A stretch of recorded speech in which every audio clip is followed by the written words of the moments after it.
Hello दोस्तों, नमस्कार। स्वागत है हमारे चैनल पर आपका। आज हम आपको इस वीडियो में सुनाएंगे कि अगर औरत के अंदर ये 5 लक्षण हैं तो वो घर की लक्ष्मी कहलाती हैं। आज हम बताएंगे कि औरत के अंदर ये 5 अच्छे गुण के बारे में। ये वीडियो बहुत ही इंटरेस्टिंग है, ज़रूर इसको ध्यान से सुनिएगा। इस वीडियो को अधूरा ना छोड़ें, कृपया इसको पूरा ध्यान से सुनें। पसंद आए तो लाइक कीजिए और कमेंट में जय माँ लक्ष्मी बोलकर अपना हाजिरी जाहिर कीजिए। तो थैंक यू, धन्यवाद वीडियो सुनने के लिए। प्रिय दोस्तों, बहुत समय पहले की बात है।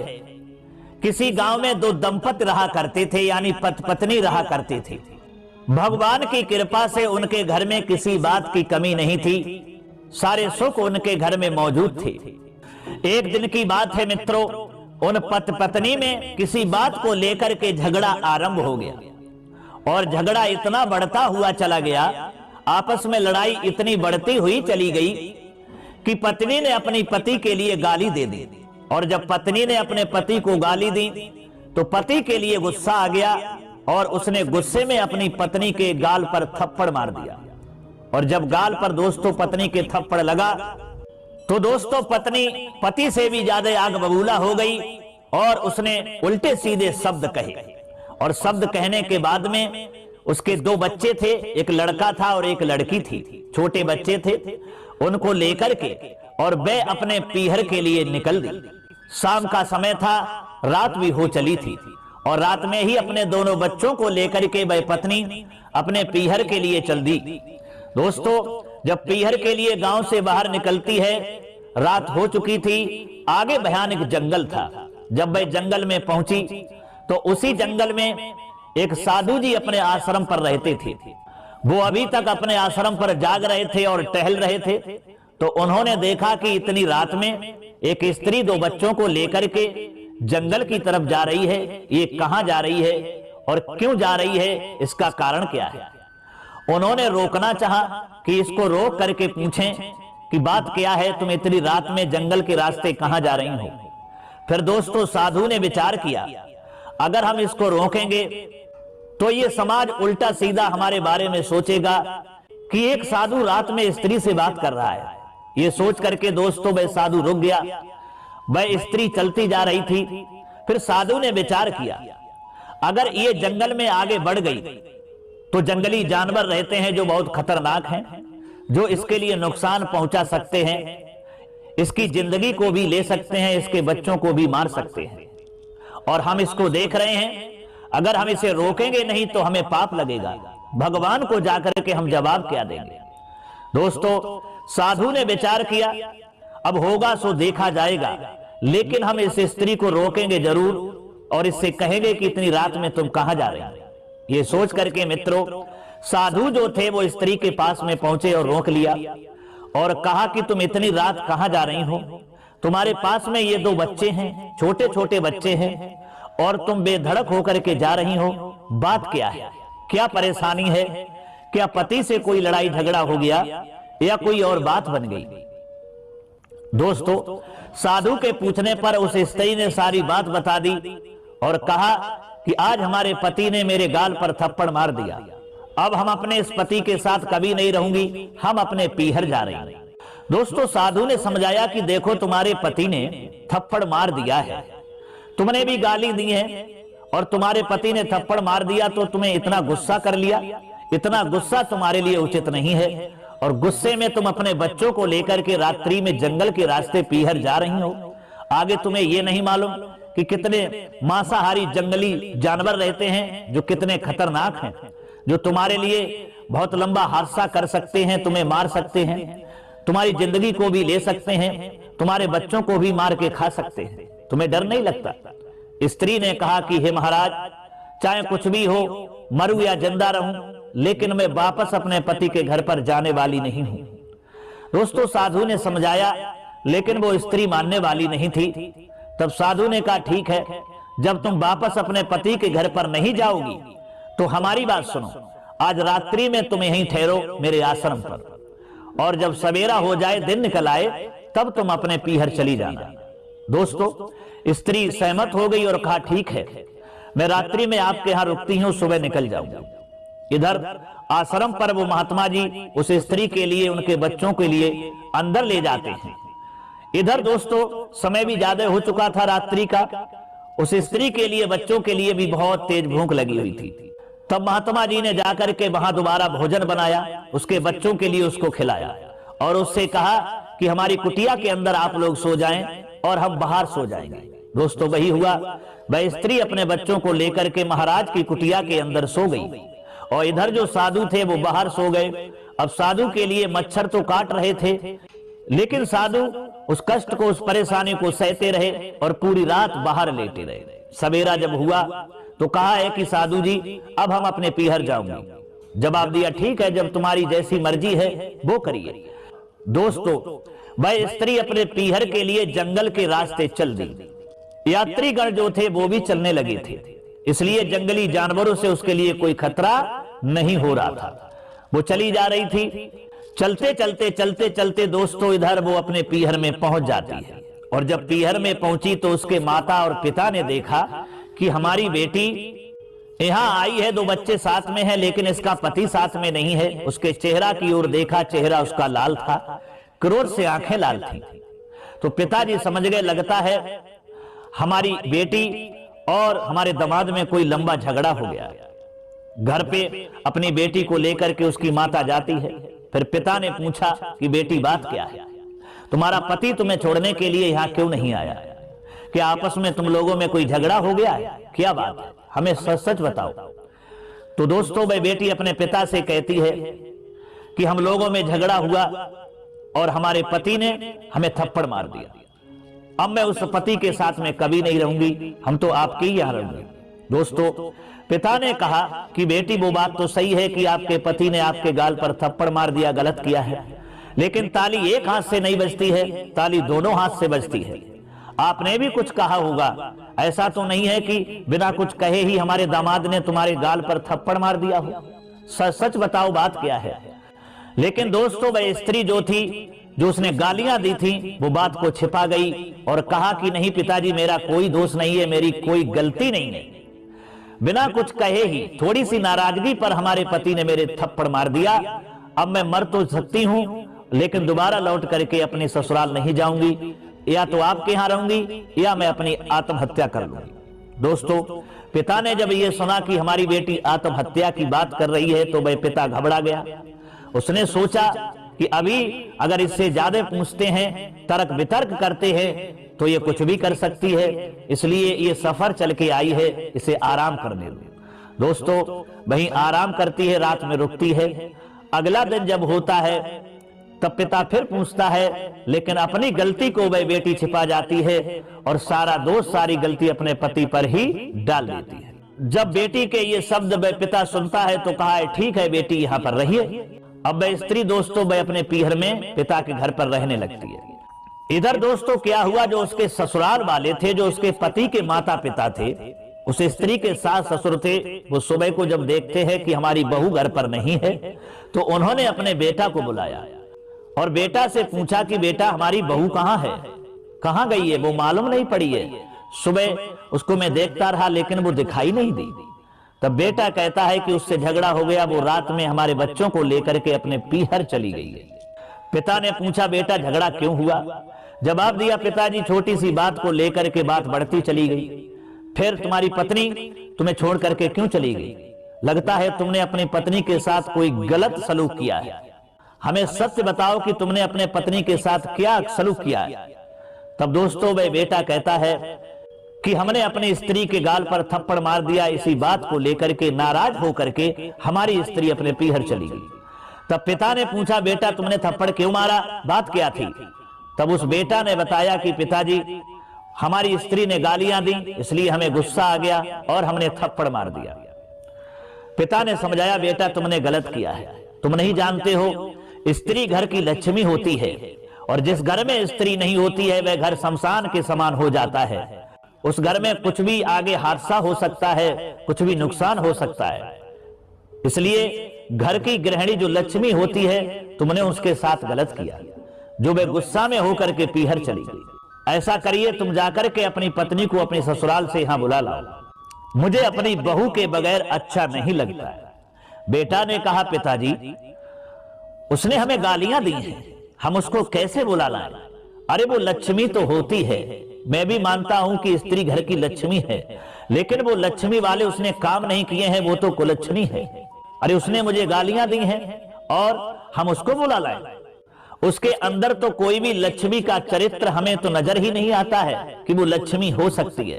अरे पिताजी आप नहीं जानते, वो किसी का सम्मान करना नहीं जानती है, वो आपका भी सम्मान करना नहीं जानती है, वो आपकी भी सेवा नहीं करती है। अगर हमारा मिलने वाला कोई हमारा दोस्त आ जाता है तो वो ईर्ष्या करने लगती है, बड़बड़ाने लगती है और उनसे जलने लगती है।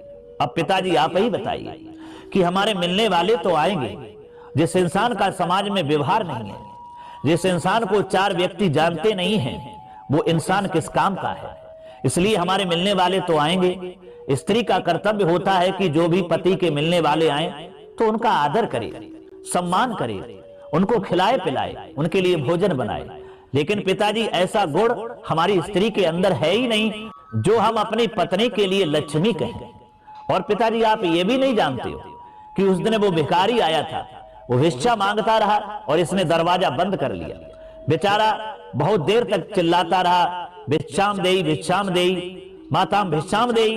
बेचारा भीख मांगता रहा, लेकिन इसने दरवाजा नहीं खोला, उसके लिए भिक्षा भी नहीं दी। और पिताजी तुम तो ये जानते हो कि जो स्त्री भिखारी के लिए भीख नहीं देती है तो वह लक्ष्मी कहने की अधिकारी नहीं होती है, क्योंकि अगर दुनिया में सबसे गिरा कोई काम है तो वो भीख मांगना। भिखारी से गिरा हुआ कोई व्यक्ति माना नहीं जाता है, और उसके लिए अगर जो भीख नहीं देता है तो वह इंसान उससे भी गिरा होता है। इसलिए इसके अंदर लक्ष्मी वाला हमें कोई व्यक्तित्व मालूम ही नहीं होता है, लक्ष्मी वाला कोई रूप नजर ही नहीं आता है। मैं कैसे इसको ससुराल जाकर के बुला लाऊं? दोस्तों, तब वह पिता समझाता है कि बेटा तुम समझोगे नहीं, तुम अज्ञान जैसी बातें कर रहे हो। ये मैं मानता हूं कि तुम्हारी पत्नी के अंदर कोई लक्ष्मी वाला रूप नजर नहीं आता है। वो तुम्हारे मिलने वालों से अर्थात कोई भी भिखारी आए उसका सम्मान नहीं करती है, तुम्हें गालियां देती है, ये मैं मानता हूं, तुम झूठ नहीं बोल रहे हो। लेकिन पति का धर्म तुम नहीं बेटा जानते। पति का धर्म यह होता है कि अगर पत्नी हमें गालियां देती है तो वो भूल तो कर रही है, हो सकता है उसे बुद्धि ना हो सकता है गालियां देने के बारे में उसे ज्ञान ना हो कि मैं ये क्या कर रही हूं जो अपने पति को गाली दे रही हूं। इस तरह से अपनी पत्नी को समझाना पति का धर्म होता है। अगर पत्नी जो है गलत रास्ते पर जा रही है, गलत रास्ते को अपना रही है, किसी का सम्मान नहीं कर रही है, ना अपने पति का सम्मान कर रही है, ना अपने परिवार का सम्मान कर रही है, तो सबसे बड़ा धर्म होता है पति का उसे समझाने का, कि पति उसे समझाए और उसे अवगत कराए, उसके अंदर ज्ञान भरे, अज्ञान को मिटाए। ये पति का काम होता है, और समझाए कि ऐसा काम तुम्हारे लिए उचित नहीं है। इसलिए तुम्हारा धर्म है कि तुम उसे समझाओ, और तुम्हें समझाना चाहिए था। और तुमने गाल पर तमाचा तो मार दिया, लेकिन तुमने अपनी पत्नी को समझाया नहीं, तुमने गलत किया है। हमारा आदेश है बेटा, तुमने भूल की है, इसलिए तुम अपने ससुराल जाओ और उसे जल्दी से बुला कर खिलाओ। दोस्तों, पिता के समझाने के बाद वह बेटा कहता है, ठीक है पिताजी, जब आप समझाते हैं, जैसा हमारे लिए कहते हैं, मैं वैसा ही करूंगा, लेकिन हमें उसके अंदर लक्ष्मी का रूप कोई नजर आता ही नहीं है, मेरी कैसे उससे बनेगी? पिता ने कहा, बेटा फिर वही अज्ञान वाली बातें तुम अपने अंदर सोच रहे हो, पहले उसे बुला करके तो लाओ, मैं समझाऊंगा और तुम भी समझाना, देखें वो कैसे अपने अच्छे रास्ते पर नहीं आती है। दोस्तों, पिता की बात को सुनकर के वह बेटा जो था अपनी पत्नी को बुलाने के लिए ससुराल के लिए चला जाता है। जब ससुराल के लिए जा रहा था, उसी रास्ते से जा रहा था जिस रास्ते से उसकी पत्नी अपने बच्चों को लेकर के मायके गई थी, वही जंगल का रास्ता था। जब जंगल में पहुंचा है तो उसने क्या देखा है कि उसकी छोटी सी बेटी की एक चप्पल नीचे जमीन पर उसे पड़ी हुई नजर आई, और जब उसने अपनी बेटी की चप्पल देखी तो वह घबरा गया। उसने सोचा, इस जंगल में हमारी पत्नी और बच्चों के साथ कोई दुर्घटना तो नहीं हो गई, कोई हादसा तो नहीं हो गया, हमारी बेटी की यह चप्पल एक कैसे पड़ी है? दोस्तों घबरा गया, फिर भी उसने हिम्मत को बांधा और चलता हुआ चला गया। जब अपनी ससुराल में पहुंचा और ससुराल में जब पहुंचा तो उसकी पत्नी जो थी दरवाजे पर अपने बच्चों के साथ खड़ी हुई थी। और जैसे ही उसने अपने पति को आता हुआ देखा तो बच्चों से कहा है कि तुम्हारे पिताजी आ गए हैं, उनके पास जाओ। बच्चों को दिए तो उनके पिता के पास भेज दिया और खुद दरवाजा बंद करके अंदर कमरे में चली गई। इधर दोस्तों बच्चे जो थे अपने पिता के पास में जाकर के उनके शरीर से लिपट गए और बहुत सारा अपने पिता से प्यार करने लगे और वह पिता भी अपने बच्चों से प्यार करने लगा। इधर दोस्तों रात में जब वह रुकता है तो उसके सास ससुर खुशामद करते हैं, उससे तब कुछ नहीं पूछते हैं। रात भर ठहरने के बाद जब सवेरा होता है तब वह माता पिता उस बेटी के यानी उस बेटे के सास ससुर अपनी बेटी के लिए बुलाते हैं और अपने दामाद के पास पहुंचते हैं और दामाद से कहते हैं कि बेटा तुम लोगों में झगड़ा हुआ तो तुमने अपनी पत्नी के लिए यानी हमारी बेटी के लिए गाल पर थप्पड़ क्यों मारा, ऐसा तुमने क्यों किया? इसकी कोई गलती भी नहीं थी। ये कह रही है कि हमारी तो कोई गलती नहीं थी, थोड़ी सी नाराजगी, थोड़ा सा झगड़ा हुआ और इसी बात को लेकर के तुमने हमारी बेटी के गाल पर थप्पड़ मार दिया, ऐसा क्यों किया, क्या बात है? दोस्तों तब उसने कहा कि देखिए पिताजी, तुम्हारी बेटी अपने दोस्त तो नहीं बताएगी, सारे दोस्त हमारे ही बताए होंगे, ये मैं जानता हूं, लेकिन इसकी गलती है। ससुर ने पूछा बेटा वही तो जानना चाहता हूं कि इसकी गलती क्या है। तो दोस्तों जो भी बात सत्य हुई थी उस दामाद ने अपने ससुर के लिए बता दी कि थोड़ी सी बात को लेकर के झगड़ा हुआ और इसने हमको गालियां दी और जब इसने गालियां दी तब मुझे गुस्सा आ गया, मैंने थप्पड़ मार दिया। अब पिताजी आप ही बताइए कि कहते हैं कि स्त्री घर की लक्ष्मी होती है और जब लक्ष्मी पति का सम्मान नहीं करेगी, वो गालियां देगी, तो इससे गलत बात इसके लिए क्या साबित हो सकती है, इसलिए मैंने थप्पड़ मार दिया। दोस्तों वह पिता जब अपनी बेटी की यह हरकत सुनता है तो कहता है कि बेटी तुमने ऐसा ही किया, तुमने हमसे झूठ बोला और तुमने अपने पति को गालियां दी। दोस्तों वे बेटी चुपचाप खड़ी रही। तब पिता को गुस्सा आ गया और उसने कहा कि तुम एक स्त्री हो, हमारी बेटी तो हो, लेकिन अब तुम किसी की स्त्री भी बन चुकी हो और स्त्री के बाद अब तुम मां भी बन चुकी हो। तुम्हारे 2 बच्चे हैं, ना तो तुमने अपने पति का धर्म निभाया और ना तुम अपने सही तरीका से मां का भी धर्म निभा रही हो। तुम ऐसे बच्चों को लेकर के यहां चली आई, तुम्हें अपने बच्चों के आगे के लिए भविष्य में कोई चिंता नहीं है जो तुम अपनी ससुराल को छोड़ करके चली आई। अच्छी बात तो बेटा यही है कि तुम अपने पति के साथ यानी हमारे दामाद के साथ पुनः अपने ससुराल में लौट जाओ। दोस्तों तब वह बेटी कहने लगी कि पिताजी मैं मर तो सकती हूं लेकिन मैं अपनी ससुराल इनके साथ कभी नहीं जा सकती।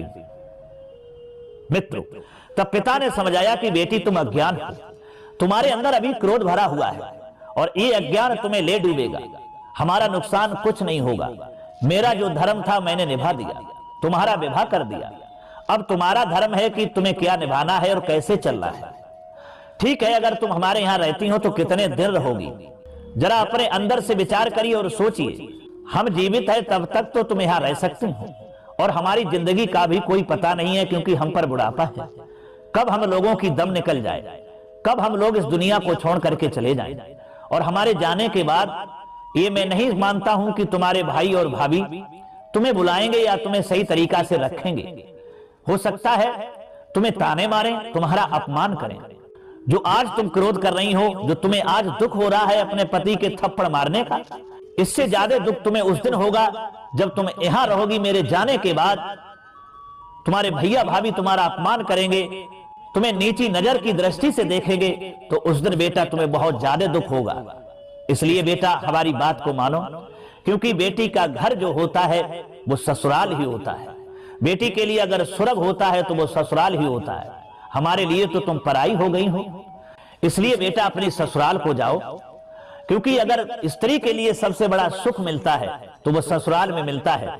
और जिस स्त्री का पति सुखी है, जिस स्त्री के बच्चे सुखी हैं, जिस स्त्री के ससुराल वाले बढ़िया व्यक्ति हैं, तो उस स्त्री के लिए उसी घर में स्वर्ग है। दोस्तों इस तरह से उस पिता ने अपनी बेटी के लिए समझाया और कहा है कि बेटा पति पत्नी में थोड़ी बहुत तो लड़ाई झगड़ा चलता ही रहता है, लेकिन इस तरह से तुम्हें क्रोध नहीं करना चाहिए और इस तरह से पति को गाली भी नहीं देना चाहिए जिस तरह से पति मजबूर होकर के तुम्हें मारे या तुम्हारा अपमान करे। इसलिए पहले स्वयं सुधरिए, उसके बाद दूसरे को सुधारने की बात करिए। कहते हैं ना कि खुद सुधरो तो संसार सुधरे। इसलिए बेटा, हमारी बात ये गांठ में बांध लो, अगर तुम्हें जीवन में सुखी रहना है तो अपनी सास ससुर की सेवा करना, अपने पति की सेवा करना, अपने बच्चों को सही तरह से पालना, यही तुम्हारे लिए सुख देगा। दोस्तों, पिता के ऐसे समझाने पर बेटी जो थी वह रोने लगती है और अपनी गलती की क्षमा अपने पिता से मांगने लगती है। तो पिता कहता है कि हमसे क्षमा मांगने से पहले अपने पति से क्षमा मांगो। दोस्तों, वह स्त्री अपने पति से क्षमा मांगती है और कहती है कि पिताजी, हमारे अंदर अज्ञान था, मैं तो यही जानती थी कि पिता के यहां सारी जिंदगी रह सकती हूं, गुजार सकती हूं, लेकिन आज हमें यह मालूम हुआ कि बेटी जो है वो पराया धन है। बेटी के लिए सर्व सुख अगर मिलता है तो ससुराल में मिलता है, पिता के यहां नहीं मिलता है। पिता के यहां तो जब तक मिलता है जब तक वो कुंवारी रहती है। शादी होने के बाद अगर सुख मिलता है तो ससुराल में मिलता है, और पिता का घर तो एक रिश्तेदारी की तरह हो जाता है। पिताजी क्षमा चाहते हैं, अब हम दोबारा शिकायत का मौका आपको नहीं देंगे। दोस्तों, वह पिता और उसके माता खुश हो जाते हैं और हंसी खुशी के साथ बहुत कुछ दान दहेज दे करके एक पोटरी में वो दान दहेज बांध देते हैं और अपने दामाद बेटी को वहां से विदा कर देते हैं। वो पोटरी जिसमें दान दहेज था उसको लेकर के अपनी पत्नी और बच्चों को लेकर के का दर्जा पति नहीं मिलता के लिए चल देता, और वह समाज में भी जंगल के रास्ते उसी से आ रहा था। इसलिए हर स्त्री के अंदर ये लक्षण होना चाहिए घर में गई कि किसी को भी गाली ना दे करके दोस्तों पति पूछता है कि हमें अपनी बेटी की यहाँ चप्पल मिले, घबरा गया। ऐसी स्त्री के लिए ही लक्ष्मी का रूप में कहाँ रही। और चौथी लक्षण वाली स्त्री वो होती है जो स्त्री घर आए अतिथि का सम्मान करती है, भिखारियों को भीख देती है, वही स्त्री लक्ष्मी का रूप कहलाती है। बेटा, जो स्त्रियां घर आए अतिथि का सम्मान नहीं करती हैं, उनके लिए खाने पीने की नहीं पूछती हैं, भिखारी को भीख नहीं देती हैं, भिखारी दरवाजे पर चिल्लाता रहे और निराश होकर के वो अगर दरवाजे से लौट जाए तो समझ लो कि उस घर में लक्ष्मी कभी आती नहीं है और उस स्त्री से लक्ष्मी क्रोध में हो जाती है। जो स्त्री भिखारी के लिए भीख नहीं देती है, अतिथि का सम्मान नहीं करती है, उससे लक्ष्मी हमेशा के लिए रुष्ट हो जाती हैं और वह घर कंगाल बन जाता है। इसलिए ये लक्षण स्त्री के अंदर होना चाहिए कि घर आए अतिथि का और भिखारी का भी सम्मान करे। और बेटा, अंतिम पांचवा लक्षण ये होना चाहिए कि सुबह जल्दी उठना। जो स्त्री सुबह जल्दी उठती है, सुबह 4 बजे उठ जाती है और अपने घर का कामकाज करने लगती है, झाड़ू लगाती है, साफ सफाई करती है और बर्तनों को भी साफ करती है, तो उस घर में लक्ष्मी का वास हो जाता है और उस घर से कभी लक्ष्मी जाती ही नहीं है और उस स्त्री के लिए लक्ष्मी का ही रूप माना जाता है। बेटा, जो स्त्रियां देर से उठती हैं, घंटों तक देर तक सोती रहती हैं, देर में उठती हैं, फिर उठने के बाद अपने श्रृंगार में लग जाती हैं, न बर्तनों को देखती हैं कि बर्तन हमारे गंदे पड़े हैं, न घर की साफ सफाई करती हैं, न झाड़ू लगाती हैं, न बच्चों की ओर देखती हैं कि बच्चों के कपड़े गंदे हैं, बच्चे गंदे घूम रहे हैं, न उनकी साफ सफाई करती है। तो ऐसी स्त्रियां लक्ष्मी का रूप नहीं मानी जाती हैं, ऐसी स्त्रियां कुलक्षणी का रूप मानी जाती हैं बेटा। और ऐसी स्त्रियां जिस घर में होती हैं तो उस घर में लक्ष्मी नाराज रहती हैं, कभी नहीं जाती, जिससे वह घर गरीब हो जाता है और उस घर में कभी सुख और शांति नहीं आता।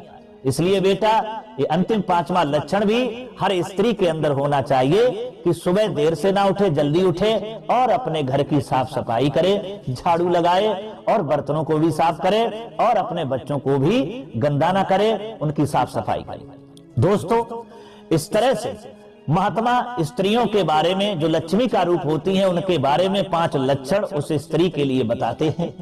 वह स्त्री हाथ जोड़ करके महात्मा से क्षमा मांगती है और कहती है कि हे महाराज, आपने स्त्रियों के अंदर ये जो 5 लक्षण बताए हैं जो होते हैं वो लक्ष्मी का रूप होती हैं, तो आज के बाद यही लक्षण हम अपने अंदर भी अपनाऊंगी और इसी तरह से हम भी अपने घर जाकर के अपने अंदर ये 5 लक्षणों का कर्तव्य जरूर निभाऊंगी और इसी तरह से हम भी अपने सास ससुर की, पति की सेवा करूंगी, घर आए अतिथि की भी सेवा करूंगी। भिखारी को भी भीख दूंगी, सुबह जल्दी से उठूंगी, घर की साफ सफाई रखूंगी और बच्चों को भी अच्छी तरीका से देखभाल करूंगी, उनकी परवरिश करूंगी। दोस्तों, महात्मा बड़े खुश हो जाते हैं और उसके बाद महात्मा से आज्ञा लेने के बाद वह स्त्री अपने पति के साथ में अपनी ससुराल चली आती है और अपने सास ससुर के पास जाकर के उनके चरणों में गिर जाती है और उनसे क्षमा मांगती है कि हे पिताजी, आज के बाद मैं कभी रूठ करके अपने पीहर नहीं जाऊंगी, आप लोगों की सेवा करूंगी,